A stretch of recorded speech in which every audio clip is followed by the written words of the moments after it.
तो बच्चों अभी हम देखते हैं Bohr model of a hydrogen atom. ठीक है, इससे पहले हम थॉमसन, रदरफोर्ड और डाल्टन्स के बारे में बात कर चुके हैं पिछले वाले लेक्चर में।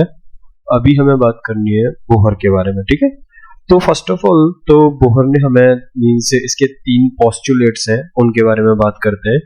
तो जो बोहर का फर्स्ट पोस्टुलेट था वो था N electron can revolve in a certain stable orbit without emitting radiant energy. जैसे था क्या कि अभी तक हम कंसीडर करते आ रहे थे, जैसे यहीं पर जो रदरफोर्ड का मॉडल है वो फेल हो गया था, है ना। वो ये एक्सप्लेन नहीं कर पाया था क्योंकि वहां पर था क्या कि न्यूक्लियस के अराउंड इलेक्ट्रॉन रिवॉल्व करेगा तो वो रेडिएंट एनर्जी को एमिट करेगा। ठीक है, ये क्वेश्चन जब किया गया था तो वो इसका एक्सप्लेनेशन नहीं दे पाए थे। ठीक है, उसके बाद बोहर का मॉडल आया और इन्होंने कुछ पोस्टुलेट्स के बारे में बात की। पहला पोस्टुलेट जो दिया वो कहा कि an electron can revolve in a certain stable orbit without emitting any radiant energy. ठीक है, कोई भी एनर्जी वो एमिट नहीं करता और इवन वो स्टेबल ऑर्बिट्स में मींस से रिवॉल्व करता है। ठीक है, कुछ स्टेबल ऑर्बिट्स होते हैं जिनमें वो रिवॉल्व करता है। जैसे यहाँ डायग्राम में देख सकते हो, ये न्यूक्लियस है और ये ऑर्बिट्स है ये वाले और इनमें इलेक्ट्रॉन्स क्या करेगा, रिवॉल्व करेगा। ठीक है, ये पहला पोस्टुलेट था। अब आते हैं सेकंड पोस्टुलेट के ऊपर। तो देखो सेकंड पोस्टुलेट क्या था कि electron can revolve only in those stable orbit whose angular momentum is the integral multiple of h/2 pi. Therefore angular momentum of the orbiting electron is quantized. That is, उन्होंने बोला कि जो angular momentum होगा, ठीक है, वो कैसा होगा, क्वांटाइज्ड होगा। मींस कुछ स्टेबल ऑर्बिट्स होंगे जिनका एंगुलर मोमेंटम फिक्स है और वो क्या है, इंटीग्रल मल्टीपल है किसका, h/2 पाई का। ठीक है, तो बेसिकली जो एंगुलर मोमेंटम होता है वो क्वांटाइज्ड होता है और ये होता है n integral multiple of h/2 पाई के बराबर। तो एंगुलर मोमेंटम को मैं लिख सकता हूँ m into v into r equal to n/2 pi और n की वैल्यू हो सकती है 1 2 3 4 एंड सो ऑन। ठीक है, तो ये सेकंड पोस्टुलेट था इनका।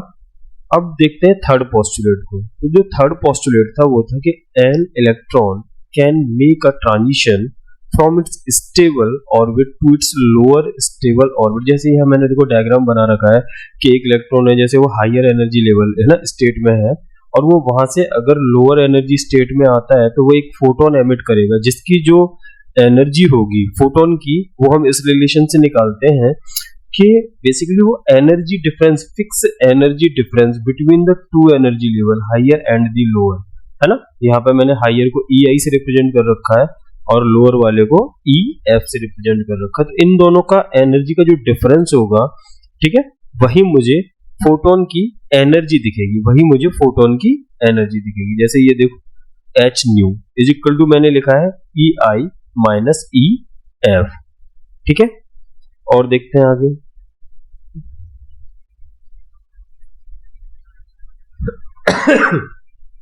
जैसे मैं यहां पर बात करूं, एक मिनट रुकना।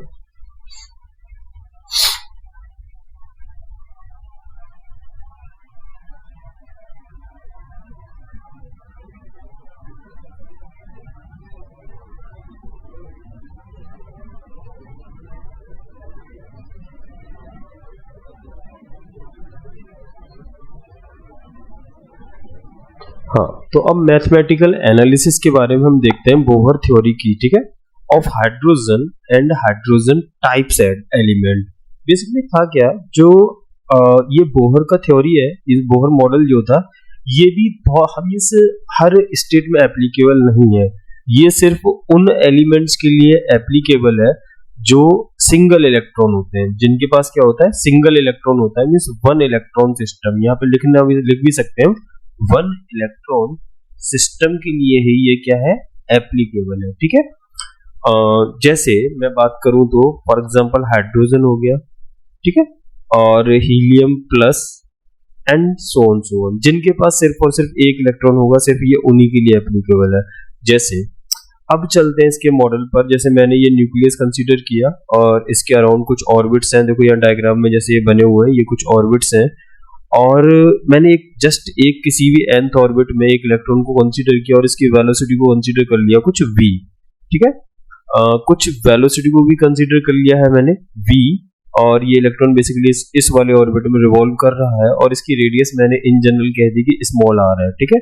तो यहाँ पर अकॉर्डिंग टू न्यूटन्स लॉ, यहाँ पर एक तो means not Newton's law, according to the Coulomb's law, है ना, मींस ये पॉजिटिव चार्ज न्यूक्लियस और जो इलेक्ट्रॉन है उस पर नेगेटिव चार्ज होगा तो एक इलेक्ट्रोस्टैटिक फोर्स वर्क करेगा, और इवन ये पॉजिटिव चार्ज नेगेटिव चार्ज तो फोर्स का जो नेचर होगा वो अट्रैक्टिव होगा, ठीक है।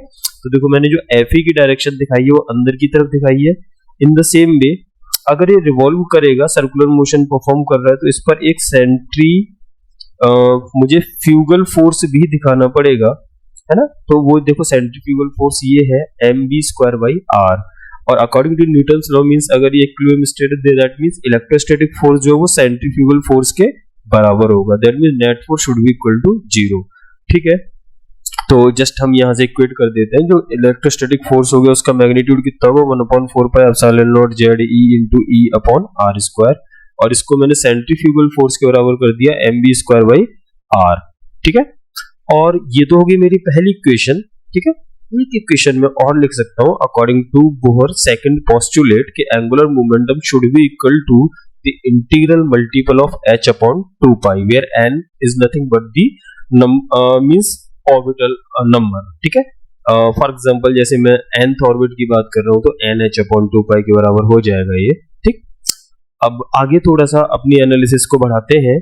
तो पहले मैं बात करता हूं कि जैसे मुझे ये वेलोसिटी कैलकुलेट करनी हो कि अगर nth ऑर्बिट में इलेक्ट्रॉन जो है वो घूम रहा है तो इसकी वेलोसिटी कितनी होगी, ठीक है। चलो तो बात करते हैं वेलोसिटी के बारे में कि velocity of electron in nth orbit means अगर nth वाले ऑर्बिट में इलेक्ट्रॉन रोटेट कर रहा है तो इसकी वेलोसिटी क्या रही होगी, ठीक है। तो हमें वो कैलकुलेट करनी है इन जनरल, ठीक है, for hydrogen and hydrogen like atoms या फिर एलिमेंट।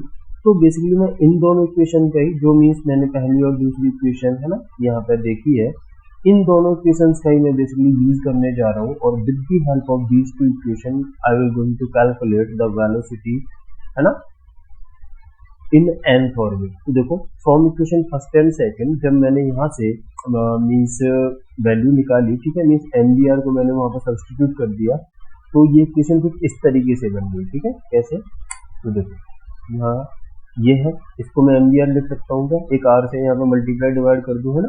तो ये बेसिकली mvr बन जाएगा, एक b को अलग करो यहाँ से, तो जो मैंने लिख दिया nh/2π के बराबर, और यहाँ पे एक b को अलग किया था divided by r as it is, और एक r और मल्टीप्लाई हो गया तो v² और v/r² हो गया, ठीक है। थोड़ा सा रीअरेंज किया तो यहाँ से v की वैल्यू आ गई 1/n ZE²/2ε0h, है ना। अगर मैं E/ε0 और h की वैल्यू यहाँ पर पुट कर देता हूँ इस वाले एक्सप्रेशन में, तो जो वेलोसिटी का फॉर्मूला निकलता है मेरे पास वो निकलता है 2.18 × 10⁶ Z/n मीटर पर second, where Z is nothing but the atomic number and n is the number of orbit in which electron is revolving, ठीक है। तो वहां पे मैं किसी भी nth ऑर्बिट में जहाँ पे इलेक्ट्रॉन रिवॉल्व करेगा उसमें मैं क्या निकाल सकता हूँ, वेलोसिटी निकाल सकता हूँ कि उस इलेक्ट्रॉन की वेलोसिटी कितनी रही होगी बाय यूजिंग दिस फॉर्मूला, ठीक है। इसको मैंने इक्वेशन थर्ड कह दिया। चलो ये इंपोर्टेंट फॉर्मूला अपने को याद रखना है, ठीक है। अब चलते हैं रेडियस के बारे में बात करते हैं। तो देखो रेडियस के बारे में जब मैं बात करूंगा तो मैं यहाँ पर ये देख लेता हूँ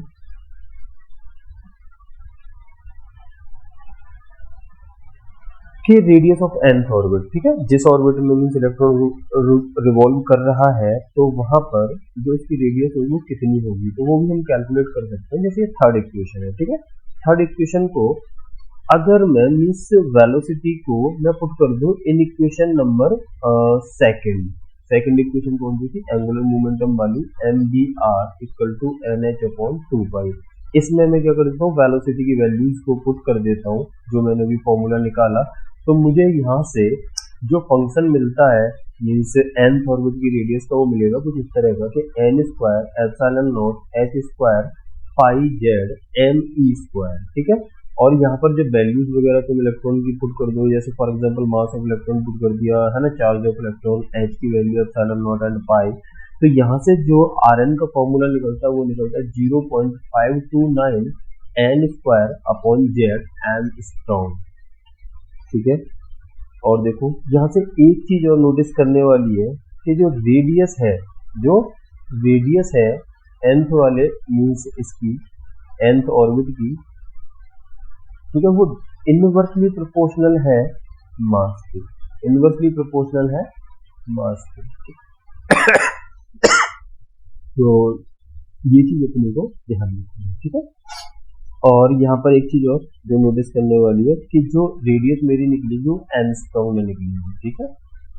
चलो भाई आगे देखते हैं। वेलोसिटी का हमने फॉर्मूला देख लिया, हमने रेडियस का भी फॉर्मूला देख लिया। अब थोड़ा सा देखते हैं कि time period of electron in nth Bohr's orbit, ठीक है, कितनी होने वाली है। तो टाइम पीरियड जो होगा वो सिंपली होता है कि अगर मैं बोलूँ कि भाई मेरा इलेक्ट्रॉन है, ठीक है, ये न्यूक्लियर एक इलेक्ट्रॉन मीन्स किसी भी r रेडियस के ऑर्बिट में रिवॉल्व कर रहा है और उसकी वेलोसिटी जो थी वो v थी, तो टाइम पीरियड कितना होगा रिवॉल्यूशन का, सिंपली 2 पाई r means perimeter upon velocity. जिस वेलोसिटी से मूव कर रहा है इतना ही टाइम लगने वाला है। तो मैं कह सकता हूँ कि जो टाइम है वो directly proportional to r upon v means radius of the nth orbit upon velocity in the nth orbit. तो यहाँ से मीन्स जो मैं r और v का फॉर्मूला अगर यहाँ पुट कर दूँ तो मुझे पता चल जाएगा कि जो टाइम पीरियड है वो directly proportional to n³ upon z square, ठीक है। ये फॉर्मूला भी अपने को क्या कर लेना है, याद रखना है, ठीक। ये फॉर्मूला याद रखना है अपने को। और यहाँ पर देखो ये रिलेशन है और जो फॉर्मूला है वो ये है कि t is equal to 1.51 into 10⁻⁻16 n³ upon z square second, 1.51 into 10⁻⁻16 n³ upon z square second, ठीक है। यहाँ से हम किसी भी ऑर्बिट में घूमते हुए इलेक्ट्रॉन का टाइम पीरियड कैलकुलेट कर सकते हैं फॉर एनी एलिमेंट जो हाइड्रोजन जैसा है। मीन्स कहने का मतलब है कि जिसके पास सिर्फ और सिर्फ एक इलेक्ट्रॉन है, ठीक है। अब एंगुलर फ्रीक्वेंसी का भी देख लेते हैं किसी इलेक्ट्रॉन का। तो देखो टाइम पीरियड क्या होता है, फ्रीक्वेंसी के इनवर्सली प्रोपोर्शनल होता है और जो फ्रीक्वेंसी होती है वो एंगुलर फ्रीक्वेंसी के डायरेक्टली प्रोपोर्शनल। तो एंगुलर फ्रीक्वेंसी क्या हो जाएगा, just inversely proportional to time period. Hence मैं बोलूंगा कि ओमेगा इज इक्वल टू क्या हो जाएगा, directly proportional to z square upon n³, क्योंकि जानते हो कि omega is inversely proportional to 1/2, ठीक है। ये होता है ना relation, means omega is equal to देखा होगा 2 पाई अपॉन t। तो यहाँ से इनवर्सली प्रोपोर्शनल, हेंस मैं कह सकता हूँ कि omega is directly proportional to z square upon n³। Basically जो क्वेश्चन देखे जाते हैं टाइम पीरियड और ये एंगुलर फ्रीक्वेंसी वगैरह पर, वो इन टर्म्स ऑफ रेशियो पूछे जाते हैं, ठीक है, इन टर्म्स ऑफ रेशियो पूछे जाते हैं। दैट्स व्हाई मींस इनका रिलेशन बस हमें प्रोपोर्शनलिटी ध्यान रह जाए तो इतना अपने लिए काफी होता है। चलो भाई अब एनर्जी के ऊपर चलते हैं कि किसी इलेक्ट्रॉन की एनर्जी कितनी होगी अगर वो nth ऑर्बिट में रिवॉल्व कर रहा है तो, ठीक है। मैं जानता हूं जो टोटल एनर्जी होती है वो क्या होती है, kinetic energy plus potential energy, ठीक है। तो जो काइनेटिक एनर्जी में लिखूंगा वो क्या लिखूंगा, half of m into v n का स्क्वायर, means velocity in the nth orbit का स्क्वायर। तो यहाँ पर जब मैं वी एन का है ना फॉर्मूला पुट कर दूंगा तो ये आ जाता है half of k z e square upon r n के बराबर आएगा, ठीक है। और अगर पोटेंशियल एनर्जी ये मैं देख सका हूँ कितना, अगर मींस जैसे न्यूक्लियस का जो चार्ज होता है वो कितना होता है, जेड ई होता है, इलेक्ट्रॉन का ई होता है, तो मींस के Q1 Q2 अपॉन आर, तो k z e square upon r n, negative sign है क्योंकि अट्रैक्टिव इन नेचर फोर्स है ना। तो ई एन जो होगा वो होगा के एन प्लस यू एन। जैसे ही मैं ये सब पुट कर दूंगा यहाँ पर, मीन्स के की kinetic energy plus potential energy, जैसे ही मैंने यहाँ पर ये पुट किया तो जो मेरे को टोटल एनर्जी निकल के आई वो आ गई half of k z e square upon r n. अगर एक चीज और ध्यान से देखो तो जो ये है टोटल एनर्जी जो है वो क्या है भाई, काइनेटिक एनर्जी के बराबर है। देखो ये चीज काइनेटिक एनर्जी और ये चीज टोटल एनर्जी, तो क्या दोनों आपस में बराबर है एक दूसरे के। और अगर देखा जाए इन टर्म्स मैग्नीट्यूड, ठीक है, तो जो पोटेंशियल एनर्जी है वो क्या है, डबल है किसका, इसके इनसे पोटेंशियल एनर्जी क्या है, डबल है इन टर्म्स ऑफ मैग्नीट्यूड, ठीक है। या फिर मैं बोलूं कि जो टोटल एनर्जी है वो हाफ होती है पोटेंशियल एनर्जी का, ठीक है। तो ये रिलेशन भी अपने को याद रखना होता है। फिलहाल यहाँ पर जैसे ही मैं वैल्यूज वगैरह पुट करूंगा कॉन्स्टेंट्स की, तो जो मुझे रिलेशन मिल जाता है एनर्जी का इन nth ऑर्बिट वो मिल जाता है -13.6 z square upon n square electron volt, -13.6 z square upon n square electron volt, ठीक है। चलो और आगे देखते हैं।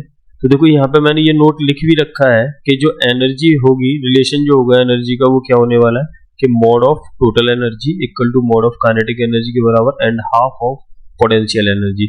वेरी यूजफुल रिलेशन है, ठीक है, बहुत बार यूज होता है क्वेश्चंस में, तो हमें ये ध्यान रखना होता है, ठीक है। अब थोड़ा सा और आगे बढ़ते हैं, अब बात कर लेते हैं energy of different energy level. देखो होगा क्या, इसको यूज करके मैं क्या कर सकता हूँ, इस चीज को यूज करके मैं बाकी जो एनर्जी लेवल्स होंगे हाइड्रोजन एटम में या फिर हाइड्रोजन लाइक एटम में, वो एनर्जी में डिफरेंट डिफरेंट एनर्जी लेवल्स के लिए लिख सकता हूँ। और देखो यहाँ मैंने कुछ एनर्जीज को लिखा भी है, ठीक है।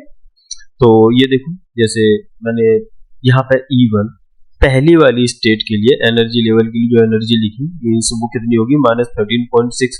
मैं यहाँ पे फॉर्मूला कौन सा यूज कर रहा हूँ वो भी लिख देता हूँ, एनर्जी वाला जो हमने अभी देखा, En is equal to -13.6 Z² upon n square, ठीक है। जो एनर्जी निकलती है वो इलेक्ट्रॉन वोल्ट्स में निकलती है, ये जनरल फॉर्मूला है, ठीक है। बस इसी फॉर्मूले को यूज करके मैंने यहाँ पर डिफरेंट डिफरेंट एनर्जी लेवल्स के लिए मैंने एनर्जी को लिखा है। जैसे मैंने पहले के लिए लिखा -13.6 Z² इलेक्ट्रॉन वोल्ट, ठीक है। Hydrogen like atom in general में बात कर रहा हूँ, तो मैंने Z² को मीन्स यहाँ पर लेके चला हूँ। और E2 means second energy level के लिए जो n की वैल्यू है ये 2 हो जाएगी। जैसे यहाँ 2 पुट करोगे, 2 का स्क्वायर तो जो निकलता है वो निकलता है -3.4 Z² electron volt. In the same way E3 कितना हो जाएगा, -1.51 Z² इलेक्ट्रॉन वोल्ट। E4 हो जाता है -0.85 Z² इलेक्ट्रॉन वोल्ट। और जो E5 हो जाएगा वो हो जाएगा -0.54 Z² इलेक्ट्रॉन वोल्ट्स, ठीक है। बेसिकली है क्या, अपने को ना ये रिलेशन तो देखो याद रखना ही होता है, लेकिन अगर हम ये 5 या 6 एनर्जी लेवल्स के लिए एनर्जी याद कर लें, ठीक है, मींस याद कर लें, तो तुम्हारे लिए बहुत सिंपल हो जाता है क्वेश्चन से टैकल करना, ठीक है। यहाँ पर देखो मैंने ये हाइड्रोजन स्पेक्ट्रम बनाया है। तो फर्स्ट ऑफ ऑल तो मैं जानता हूँ फॉर n इक्वल टू 1 जो एनर्जी होती है वो होती है -13.6 electron volt. For n equal to 2 E2 हो जाएगा -3.4 इलेक्ट्रॉन वोल्ट। Z की वैल्यू 1 होती है हाइड्रोजन के लिए, ठीक है।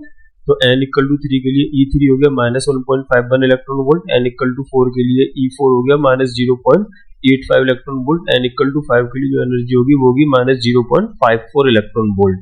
इन the same way n equal to 6 के लिए देखें तो 0.36 के अराउंड आ जाती है इलेक्ट्रॉन वोल्ट्स, ठीक है। अब मैं according to the number means orbital number, मैं यहाँ पर ये कुछ नाम होते हैं इनके, उनको मेंशन कर दिए है मैंने यहीं पर, ठीक है। जैसे इसको n इक्वल टू 1 को हम बोलते हैं लाइमन सीरीज, ठीक है। और n इक्वल टू 2 को हम बोलते हैं Balmer series. n equal to 3 को हम बोलते हैं पास्टन सीरीज। और n इक्वल टू 4 को हम बोलते हैं ब्रैकेट। और n इक्वल टू 5 को बोलते हैं पीफन। तो अपने को ये ऑर्डर में एक सीक्वेंस में याद रख लेनी है कि पहले लाइमन, बाल्मर, पास्टन, ब्रैकेट, पीफन, ठीक है। और चलो इसके बारे में मैं बाद में बताऊंगा बेसिकली ये है क्या, थोड़ा सा हम रेडबर्ग इक्वेशन वगैरह के बारे में बात करेंगे, उसके बारे में बाद इसके बारे में हम बात करेंगे, ठीक है। So thank you. अभी इस लेक्चर में इतना ही हम रखते हैं, बाकी नेक्स्ट वाले में देखते हैं, ठीक है।